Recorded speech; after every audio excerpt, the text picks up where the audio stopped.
Opposition کی جانب سے وزیر اعظم عمران خان کے خلاف تحریک عدم اعتماد لانے کے اعلان کے بعد کپتان کی جانب سے 18ویں آئینی ترمیم پر ہونے والی تنقید کو معنی خیز قرار دیا جا رہا ہے۔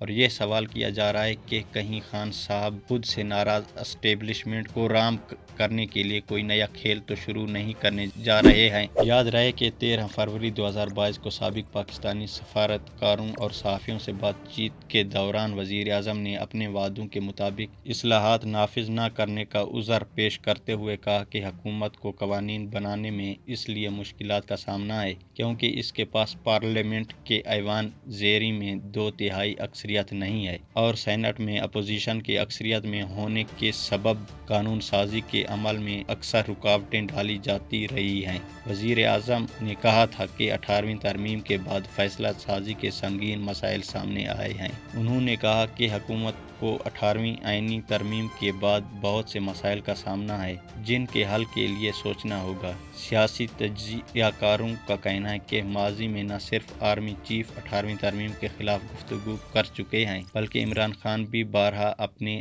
تحفظات کا اظہار کرتے ہیں اور شاید اب اس ترمیم کو ختم کرنے کے حوالے سے کوئی منصوبہ بندی کی جا رہی ہو۔ تاہم آئینی و قانونی ماہرین کے نزدیک ایسا کرنا تقریباً ناممکن ہے کیونکہ آئین میں کسی بھی ترمیم کے لیے 2/3 اکثریت درکار ہوتی ہے جو حکومت کے پاس نہیں ہے۔ دوسری بات یہ کہ چھوٹے صوبے کسی صورت اس مہم جوئی کے حق میں نہیں اور ان کا موقف ہے کہ ایسی خصی کوشش سے وفاق پاکستان کو شدید خطرات لاحق ہو جائیں گے۔ واضح رہے کہ 18ویں ترمیم پاکستان کی سیاسی تاریخ کا ایک اہم سنگ میل ہے۔ اس ترمیم کا کریڈٹ سابق صدر آصف علی زرداری کو جاتا ہے جنہوں نے 18ویں ترمیم کے ذریعے اپنے تمام تر صدارتی اختیارات پارلیمنٹ کے حوالے کر دیے تھے اور یوں پاکستان صدارتی نظام سے دوبارہ پارلیمانی نظام میں داخل ہو گیا۔ دراصل آئین میں 18ویں ترمیم 8 اپریل 2010 کو قومی اسمبلی نے جبکہ 15 اپریل 2010 کو سینٹ نے پاس کی تھی۔ تب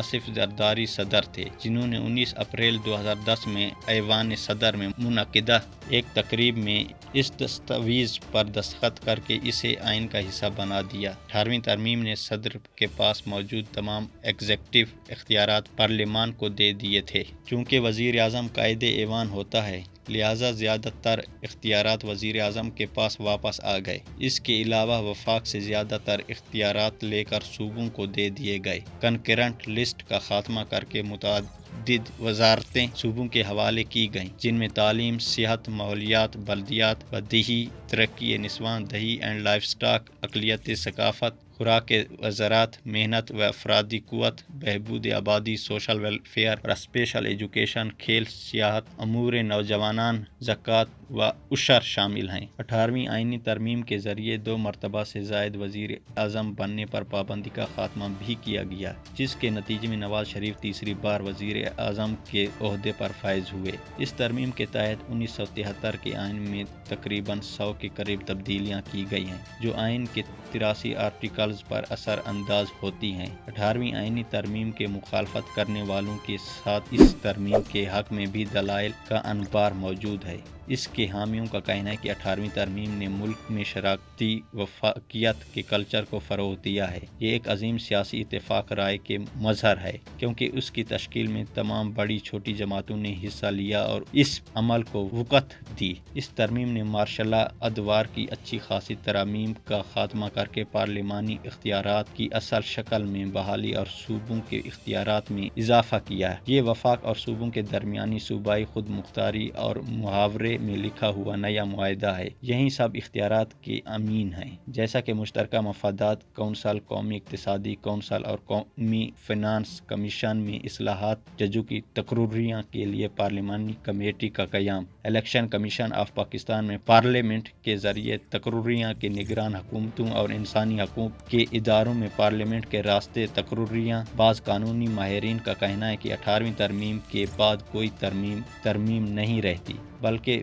وہ آئین کا حصہ بن جاتی ہیں۔ اس کے ذریعے آئین کے 100 سے زائد آرٹیکلز میں رد و بدل کیا گیا۔ اسی لیے اگر آج کوئی 18ویں ترمیم کے خلاف بات کرتا ہے تو در حقیقت وہ آئین پاکستان کے خلاف بات کر رہا ہے۔ اگر حکومت کے پاس کسی قانون کو مزید بہتر کرنے کی کوئی تجویز تو پارلیمنٹ میں تمام جماعتیں اس پر غور و فکر کر سکتی ہیں۔ ضروری ہے کہ حکومتی اراکین ان شکوں کی نشاندہی کریں جس سے ان کے خیال میں امور مملکت چلانے میں دشواری کا سامنا ہے۔ 18ویں ترمیم کے حامیوں کا موقف ہے کہ اختیارات کی نچلی سطح پر منتقلی کے بعد یہ بحث کی جا سکتی ہے کہ کون سا اختیارات صوبوں کے پاس رہنے چاہیے اور کون سے ایسے اختیارات ہیں جو ضلعی حکومتوں کو منتقل کیے جا سکتے ہیں۔ اس میں توازن برقرار رکھنا ضروری ہے، لیکن اس کا یہ مطلب نہیں جو اختیارات صوبوں کو 10 سال پہلے دیے گئے وہیں واپس لیے جائیں۔ ان کے مطابق تعلیم، صحت، قانون کی حکمرانی، زراعت، صنعتیں، بلدیات، سماجی تحفظ، غذا، معدنیات اور اس طرح کے جو بھی سیکٹرز ہیں وہ آج سے نہیں بلکہ 1947 بلکہ 1935 کے آل انڈیا ایکٹ کے تحت صوبوں کے ماتحت ہیں۔ قانونی ماہرین کے مطابق 18ویں آئینی ترمیم پر اب بھی 30 سے 40% ہی عمل ہو سکا ہے۔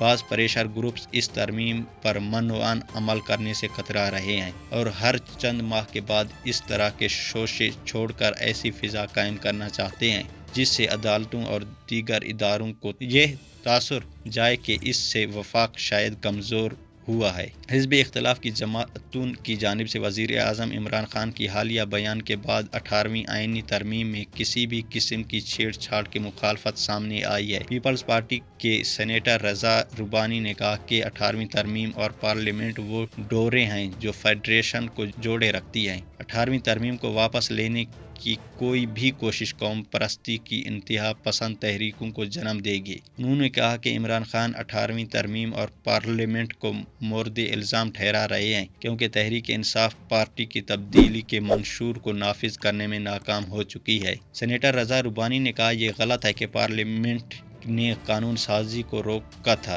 حکومت نے ضابطوں کی خلاف ورزی کرتے ہوئے کئی بلز کو بطور سپلیمنٹری ایجنڈا لا کر ہارس ٹریڈنگ کے ذریعے بلڈوز کیا۔ انہوں نے حکومت پر پاکستان کو نو آبادیاتی علاقہ بنانے کی غیر ملکی ایجنڈے پر عمل پیرا ہونے کا الزام لگاتے ہوئے کہا کہ IMF کو حاکم بنانے کی تمام بلز پاس ہو چکے ہیں لیکن عوام کی فلاح و بہبود کے لیے قانون سازی نہیں ہو سکی۔ اس کی وجہ 18ویں ترمیم نہیں بلکہ ارادے کی کمی ہے۔ مسلم لیگ نون کے سیکرٹری جنرل احسان اقبال نے بھی وزیر اعظم عمران خان اور ان کی وزراء کی جانب سے 18ویں ترمیم پر تنقید کی مذمت کی ہے۔ انہوں نے کہا کہ یہ مضحکہ خیز ہے کہ صرف اپنی نااہلی اور ناکامیوں کو چھپانے کے لیے کبھی حکومت 18ویں ترمیم کو مورد الزام ٹھہرانا شروع کر دیتی ہے اور کبھی ان کے وزراء صدارتی نظام کی حمایت میں بیانات جاری کرتے ہیں۔ احسان اقبال نے وزیر اعظم کو یاد دہانی کروائی کہ پارلیمنٹ میں بیٹھے ہوئے ان کی پارٹی کے آدھے سے زیادہ ارکان نے